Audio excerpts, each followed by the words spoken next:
Get in the kitchen and do your job." My daughter Sarah's voice echoed through the hallway, sharp and impatient. "Everyone's hungry. Stop being lazy." I stood near the entryway, holding a stack of extra dinner napkins, and just stared at her. It was 5:30 on Christmas night. My house was filled with the smell of pine needles and the low murmur of the television from the living room. Sarah stood in the dining room, wearing a silk holiday dress, a glass of expensive red wine balanced in her hand. She glared at me, waiting for me to scurry back to the stove. She thought I would obey like always. She had no idea her perfect Christmas was about to end. I am 64 years old. I lost my husband 4 years ago, and since then, I had slowly allowed my boundaries to blur. 8 months ago, Sarah and her husband Greg asked to move into my spare bedrooms. They claimed they needed to save money for a down payment on their own place. I agreed, thinking I was helping my family. Instead, I became a live-in maid, an ATM, and a silent ghost in my own home. Tonight was supposed to be the climax of their social calendar. Sarah had invited Greg's parents, Brenda and Tom, over for a lavish Christmas dinner. For the past week, Sarah had handed me grocery lists, dietary restrictions, and a strict timeline for when the turkey needed to be carved. She hadn't offered to pay for a single ingredient. She hadn't offered to chop a single onion. I looked down at my hands. My knuckles were swollen from arthritis, and my back ached from standing on the hard kitchen tiles since dawn. I looked back at Sarah. She took a sip of her wine and pointed a manicured finger toward the kitchen door. I didn't argue. I didn't cry. I simply placed the stack of napkins on the entryway table, turned around, and walked into the kitchen. But I didn't go to the stove. The kitchen counter was crowded with preparations. A massive 15-pound turkey sat in a roasting pan, waiting to be glazed. Bowls of peeled potatoes, fresh green beans, and a complicated cranberry reduction I had spent an hour simmering were lined up like soldiers awaiting orders. I walked over to the oven. The digital display glowed brightly, showing the preheated temperature of 375 degrees. I reached out and pressed the off button. The internal fan hummed to a stop. Next, I walked to the sink, washed my hands thoroughly, and dried them on a fresh towel. I untied the apron from my waist, folded it neatly into a square, and set it beside the raw turkey. The silence in the kitchen felt incredibly heavy, but for the first time in months, my chest felt light. I stepped back out into the hallway. Sarah was still standing near the dining table, adjusting a silver centerpiece. She glanced up, frowning. "Where are the appetizers?" she asked, her tone laced with irritation. "Greg's dad is asking for the stuffed mushrooms. You were supposed to have those out 20 minutes ago." "I'm not making them," I replied quietly. Sarah stopped adjusting the centerpiece. She looked at me as if I had just spoken a foreign language. "What do you mean you're not making them?" "They're in the fridge. I mean exactly what I said," I answered, keeping my voice perfectly level. "I am not cooking tonight. You invited guests to this house. You are the hostess. You can figure out how to feed them." I didn't wait for her response. I turned and began walking up the carpeted stairs toward my bedroom. Behind me, I heard the sharp intake of her breath, followed by the heavy clack of her heels on the hardwood floor. "Mom, stop, right now," Sarah demanded, her voice rising in panic. I didn't stop. I reached the top landing, walked into my bedroom, and firmly shut the door behind me. I turned the lock with a satisfying click. The moment the lock clicked, a sense of absolute calm washed over me. I walked to my closet and pulled out a small, sturdy overnight bag. I didn't need to pack much, just enough for a couple of days. A change of clothes, my toiletries, and my medications. Downstairs, I could hear the muffled sounds of Sarah panicking. She was whispering fiercely to Greg in the hallway. I ignored them and sat on the edge of my bed, pulling my smartphone from my pocket. 2 days ago, I had accidentally seen a receipt on the kitchen counter. Sarah had used the emergency credit card I gave her to buy Greg a $400 designer watch for Christmas. The card was strictly for groceries and household essentials, while they were saving money. That receipt was the final piece of clarity I needed. I opened my mobile banking app. I navigated to the credit card account, clicked on the Authorized Users tab, and selected Sarah's name. A prompt asked if I was sure I wanted to remove this user. I tapped Confirm. I had done this at noon today. Right on cue, my phone vibrated. A notification popped up on the screen. Transaction declined at Fine Wines and Spirits. 145 hours. Olo. Greg must have slipped out to buy more expensive liquor for his father, expecting my card to cover it. A few minutes later, heavy footsteps pounded up the stairs. Erica! Greg's voice boomed through the wooden door. He never called me Mom. Always. Erica. And usually when he wanted something. Erica, open the door. The bank locked your card. I tried to pick up the scotch for my dad, and it declined. You need to call them and fix it. I zipped my overnight bag shut. I walked to the door, leaned close to the wood, and spoke clearly. The card isn't locked, Greg. You and Sarah are just no longer on the account. What are you talking about? Greg shouted, rattling the doorknob. We need that card. My parents are downstairs and we don't have any drinks for dinner. I unlocked the door and pulled it open just enough to stand in the frame. Greg stood there, his face flushed red from the cold outside and his own rising anger. Sarah was right behind him, looking horrified. You canceled my card on Christmas? Sarah gasped, clutching the banister. How could you do that to us? I reached over to my dresser and picked up a thick manila envelope I had prepared earlier that week. I handed it to Greg. He took it automatically, looking confused. Open it, I said calmly. Greg pulled out the stack of papers. They were printouts of the last 6 months of utility bills, water bills, and internet statements. When you moved in, we agreed you would cover the basic utilities while you saved for a house. I reminded them, my voice steady. You haven't paid a single bill since August. Yet you managed to buy a $400 watch and you just tried to buy a $140 bottle of scotch on my dime. Sarah's face drained of color. You snooped through my receipts. You left it on my kitchen counter, I corrected her.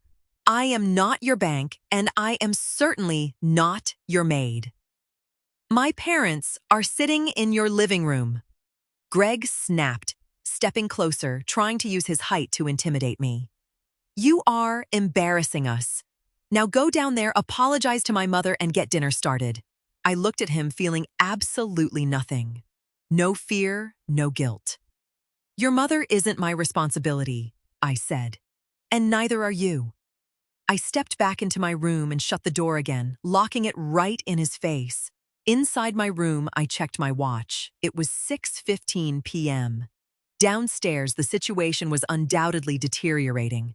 I could hear the faint, obnoxious cheers of the football game broadcasting on the living room television. Tom, Greg's father, was a massive sports fan, and Greg had been bragging all week about the massive 75-inch smart TV in the living room, a TV I had purchased. I walked over to my writing desk. Tucked neatly behind a stack of books was the main Wi-Fi router for the house. Because I worked from home occasionally, I had the installation technician wire the primary connection directly into my bedroom for better stability. I reached behind the desk, grasped the thick power cable, and pulled it from the wall socket. The little blinking green lights on the router instantly went dark. I stood in the silence of my room and counted to 10. On 8, I heard a loud, frustrated groan echo from the living room floor below. What happened to the game? Tom's voice carried up the stairs. The internet just dropped, Greg yelled back. Give me a second. Let me check the connection. Without the Wi-Fi, the smart TV was useless. Without the Wi-Fi, Sarah couldn't easily order expensive delivery from her phone to save her ruined dinner party. I had cut off their entertainment and their easiest escape route in one simple motion. I picked up the router, wrapped the cord around it, and shoved it into my overnight bag. I wasn't just turning it off, I was taking it with me. I put on my heavy wool winter coat, wrapped my scarf around my neck, and grabbed my leather gloves. I picked up my bag. It was time to leave them to the reality they had created. I unlocked my door and stepped out into the hallway. I walked down the stairs slowly, my overnight bag bumping softly against my leg. The house felt entirely different now.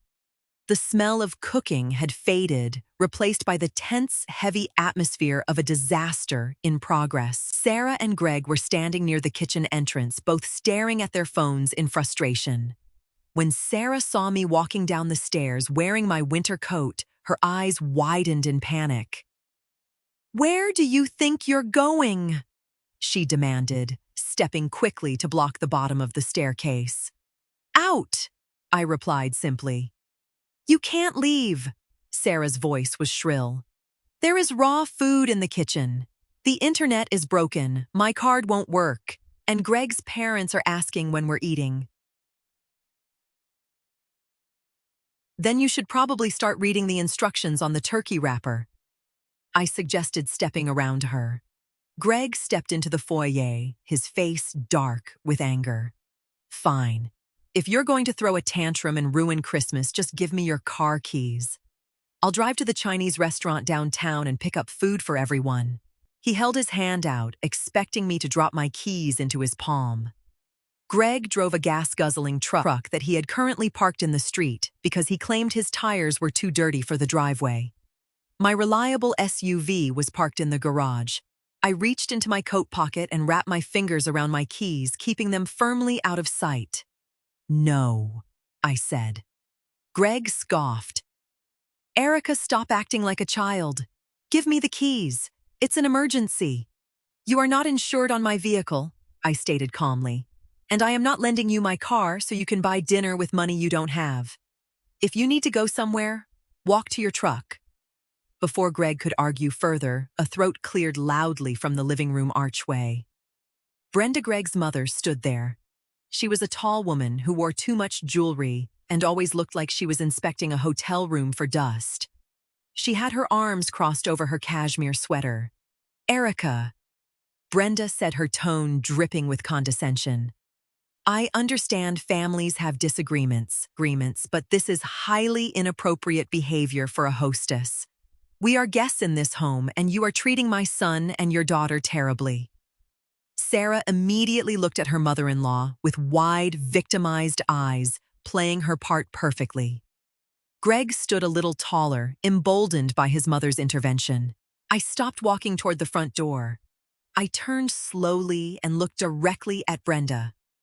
I didn't raise my voice, and I didn't show an ounce of anger. I just delivered the truth. "I am not the hostess, Brenda," I said clearly.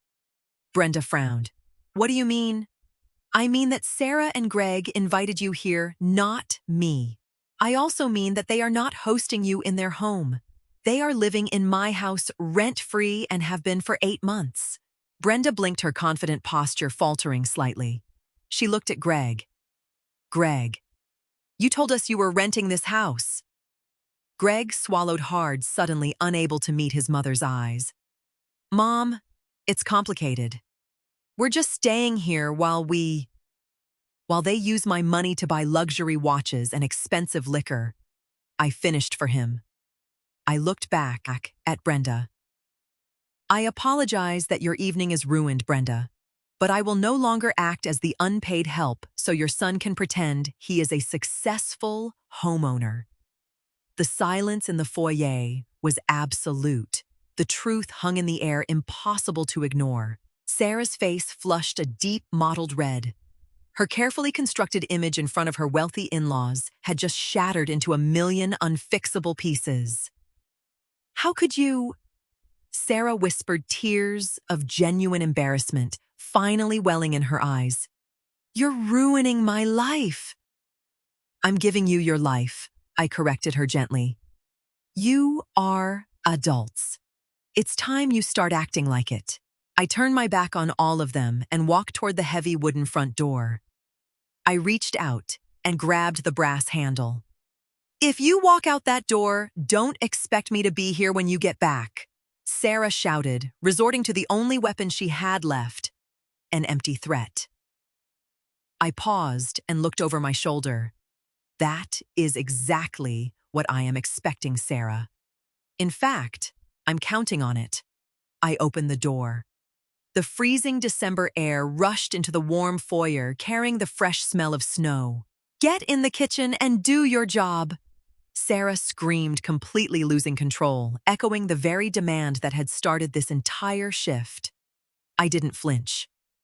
I stepped out onto the porch and pulled the heavy door shut behind me, cutting off her voice completely. The sudden quiet of the neighborhood was beautiful. Snowflakes were drifting down under the amber glow of the streetlights. I walked to the garage keypad, punched in the code, and watched the door roll up. My car was waiting. I tossed my bag onto the passenger seat, climbed in, and started the engine. As I backed out of the driveway, I glanced at the house. The living room curtains were drawn back, and I could see Greg and Brenda locked in a heated argument. I shifted the car into drive and drove away without looking back. I drove 30 minutes out of the suburbs and straight into the downtown district. The streets were quiet, lit with festive holiday displays that finally felt cheerful instead of oppressive. 3 days ago, when Sarah had casually mentioned she expected me to serve a 5-course meal, while she entertained, I had logged onto my computer and booked a room at a boutique hotel overlooking the city river. It was an expense I gladly paid for my own peace of mind. I pulled into the valet parking, handed the attendant my keys, and walked into the warm, quiet lobby. Within 10 minutes, I was inside a beautiful suite on the 12th floor. The room was spotless silent and entirely mine. I took off my boots, hung up my coat, and walked over to the floor-to-ceiling window. The city lights glittered against the dark water of the river below. My phone buzzed in my pocket. I pulled it out. There were 14 missed calls from Sarah, 6 from Greg, and a flurry of angry text messages. They ranged from demands that I return immediately and fix the Wi-Fi to accusations that I had ruined their marriage. I didn't read them all. I simply went into my phone's settings, blocked Greg's number completely, and set Sarah's contact to Do Not Disturb. I walked over to the nightstand, picked up the room service menu, and ordered a slice of warm cherry pie and a pot of decaf coffee. I didn't need to cook. I didn't need to serve. I sat in a plush armchair, wrapped in a soft hotel robe, and ate my dessert in absolute, uninterrupted peace. For the first time in nearly a year, I felt like the owner of my own life. I woke up the next morning to the soft morning light filtering through the hotel curtains. There was no sound of Greg's heavy footsteps. There was no sound of Sarah complaining about the brand of coffee in the pantry. There was just peace. I ordered a simple breakfast of toast and scrambled eggs. While I ate, my phone rang. It was Ben, my oldest son, calling from his home in Seattle. "Merry Christmas, Mom," Ben said, his voice warm. "How was the grand dinner?" Quiet. I smiled, taking a sip of my coffee. Very quiet. I told him everything. Ben listened, occasionally chuckling at Greg's audacity. Unlike Sarah, Ben had worked for everything he owned and had zero tolerance for his sister's entitlement. "Good for you, Mom," Ben said when I finished. "But what happens when you go back?" "I'm not going back to the way it was," I answered, looking out at the morning snow. "I've already typed up a 30-day notice to vacate. I'll hand it to them tomorrow. They have a month to figure out their own living situation." "They'll throw a fit," Ben warned. "They can throw whatever they want as long as they throw it outside my front door," I replied. I didn't need lawyers. I didn't need to argue. I held the deed to the house, the keys to the cars, and the control over my own finances. The power they held over me was entirely an illusion I had allowed them to create. We hung up a few minutes later. I sat back in my chair and watched the city wake up. I was 64 years old. I wasn't a maid. I wasn't an ATM. And I wasn't going to spend the rest of my life making myself small so others could feel big. My boundaries were set. And for the first time in a long time, the future looked entirely my own. You know, the hardest part about setting boundaries isn't the act itself, it's the guilt that usually comes right after. As parents, or even just as family members, we are often taught that loving someone means endlessly sacrificing for them. But at some point, you realize that giving people everything doesn't always teach them gratitude. Sometimes it just teaches them entitlement. Erica's story is a quiet reminder that saying no doesn't make you a bad person, and it certainly doesn't mean you don't love your family. It just means you've finally decided that your own peace of mind is worth protecting. You don't always have to scream, argue, or fight to take your power back. Sometimes the strongest thing you can do is simply turn off the stove, unplug the router, and walk out the door. If this story resonated with you, or if you've ever had to draw a tough but necessary line with someone you care about, I would love to hear your experiences in the comments below. And if you enjoy stories about real life finding your voice and taking back control, please hit that subscribe button and turn on the notification bell. It really helps the channel grow, and I've got plenty more stories coming your way very soon. Thanks for watching, and I'll see you in the next video.